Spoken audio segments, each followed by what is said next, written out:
Little People, Big Dreams, King Charles, written by Maria Isabel Sanchez Vegara, illustrated by Matt Hunt.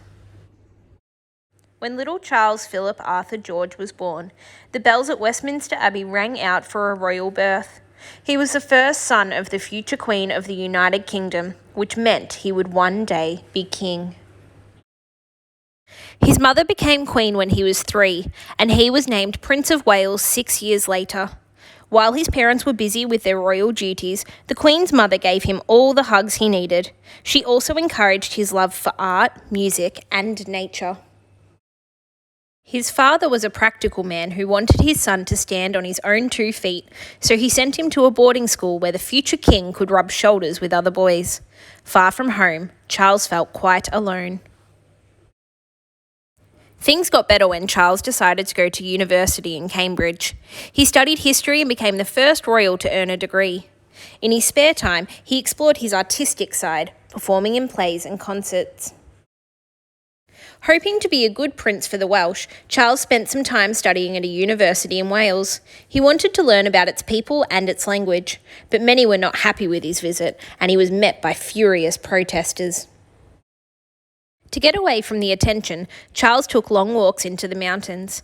All alone, surrounded by meadows, trees and sheep, he was no longer the English-born prince, but just a young man falling in love with Wales. He promised himself to always do his best to protect those beautiful landscapes and the whole natural world. Charles was 21 when he gave his first speech defending the environment, long before global warming became a well-known issue. After completing his duty serving the Royal Navy, he used his final wages to create a charity that helps young people fulfill their dreams. The time came for Charles to find a wife to share his royal duties with. The day he got married, millions of people worldwide watched the ceremony on television. Lady Diana, his bride, looked like a fairy tale princess. But the couple had very little in common and ended up separating. Sadly, Diana died 1 year after their divorce, leaving a deep hole in the hearts of their 2 sons, William and Harry, and the whole world. When Charles married Camilla, his closest friend for 35 years, they bought a farm in Wales, far from any palace. There he planted trees, talked to his plants, and ate organic food, inspiring others to live in harmony with nature too. Charles worked on hundreds of good causes that needed his support. He brought governments and companies together to protect the environment and urged world leaders to do better to preserve our planet. As his mother grew older, Prince Charles took over more of her duties, from making speeches and meeting important visitors to travelling overseas. Charles was a 73-year-old grandfather when the Queen passed away and he became king. From then on, he promised to serve his people with love and respect, just as he had done since he was a child.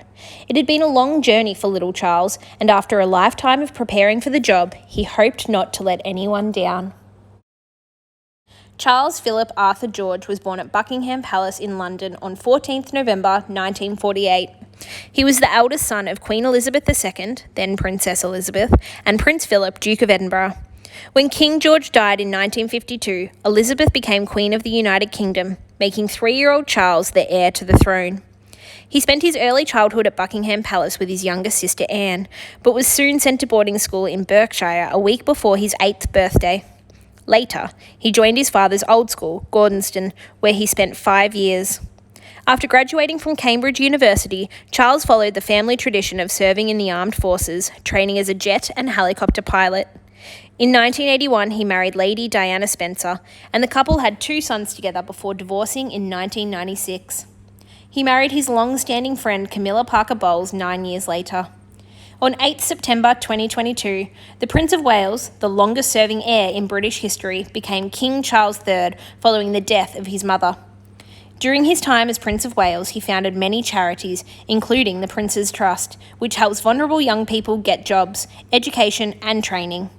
He has always been a passionate defender of the environment, warning the world about the dangers of climate change long before it was widely recognised as a global issue. A champion of conservation, his philosophy is to create a sustainable future. We must all live in balance with the natural world.